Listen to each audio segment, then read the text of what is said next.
The aorta sends oxygenated blood from the heart to all parts of the body. The aortic arch connects the ascending aorta to the descending aorta. Three major arteries. Branch off of the aortic arch, the brachiocephalic artery, the left common carotid, and the left subclavian artery.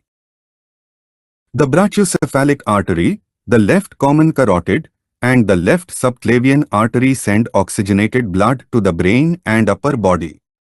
Care will be taken during the surgical procedure to ensure blood flow still reaches the brain.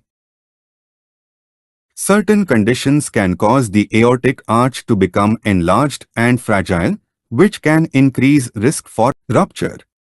In certain instances, replacement of the aortic arch is necessary. The enlarged portion of the aortic arch is replaced with a synthetic graft. A synthetic graft is an artificial tube that allows the oxygenated blood to flow from the heart to the rest of the body.